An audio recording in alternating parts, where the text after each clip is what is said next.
तो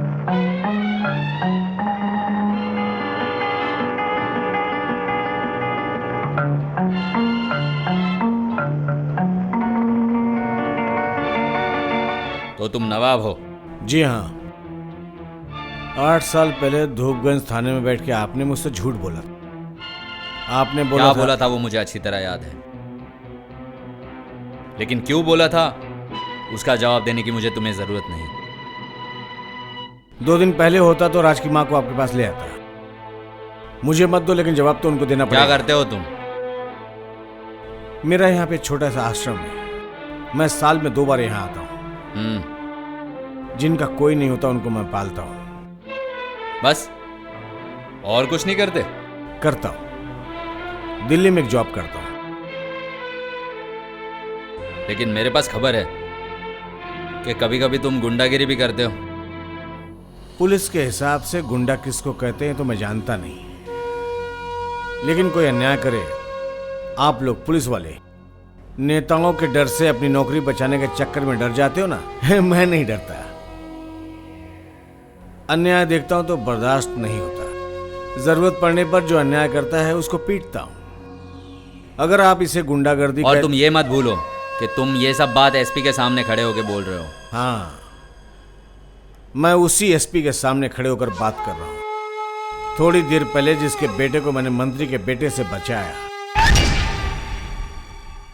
आपका बेटा अजीत जी की बेटी से प्यार करता है, इसलिए मंत्री का बेटा आपके बेटे को मार रहा था, और इसीलिए मैंने मंत्री के बेटे को बहुत मारा। अगर इस मारने को आप गुंडागर्दी कहते हैं तो फिर मैं आपके सामने खड़े को कबूल करता हूं मैं गुंडा हूं।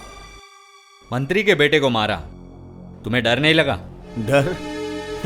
मंत्री से तो आप लोग डरते हैं सर, मैं क्यों डरूं? मेरे पास तो ऐसी कुर्सी भी नहीं जो इसे मैं खोने से डरूं। मेरी मर्जी के खिलाफ कोई मुझे हिला भी नहीं सकता। अच्छा, अनाथ आश्रम में बच्चों को खिलाने के लिए, पालने के लिए खर्चा तो होता होगा, वो पैसा कहां से आता है? इनकम टैक्स ऑफिस में मेरी फाइल रखी है, चाहिए तो चेक करवा लीजिए। अगर मैं कहूं तुम गलत रास्ते से पैसे कमा रहे हो तो? नहीं नहीं, आप जैसे 2 नंबर से कमाते ना, ऐसा मेरे पास कोई रास्ता नहीं। What do you mean?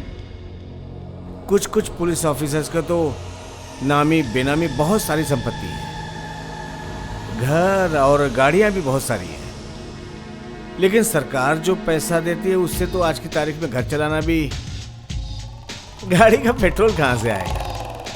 पता नहीं इतना पैसा कहां से आता है। तुम्हारे पास पैसे कहां से आते हैं ये बोलने के लिए तुम्हें कोई एतराज है? मैं बोलने के लिए मजबूर नहीं हूं, फिर भी बोलता हूं, ये सारा मेरे बाप का पैसा है। तुम्हारे पिताजी कितने पैसे छोड़ के गए जो इतना खर्चा होने के बाद भी कभी खत्म नहीं होता? समुंदर देखा है सर? समंदर?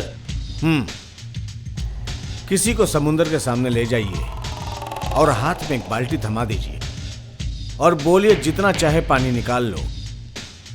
30 साल के बाद देखना वो इंसान पानी तो निकाल ही रहा है और समुंदर अपनी ही जगह पे है। क्या करते थे तुम्हारे पिताजी? कुमार प्रताप नारायण चौधरी का नाम सुना है? वो जालिम जमींदार जो गरीबों के पैसे लूटते थे? हाँ, मैं उनकी इकलौती औलाद हूं। हमारा जमींदार खानदान कई सालों से गरीबों का पैसा लूटते हुए आ रहे हैं। मैं उस लूटे हुए पैसे को गरीबों में बांटता हूं और पाप का प्रायश्चित। टेबल पे साड़ी और गहना रख के जा रहा हूं, मेहरबानी करके सरोमा को ढूंढिए। सुनो,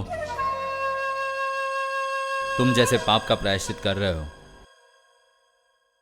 ठीक वैसे मैं भी आज से 8 साल पहले जो पाप किया था उसका प्रायश्चित आज से शुरू किया है। राजू की मां मतलब शर्मा देवी मेरे घर पे ही है। आपके घर में?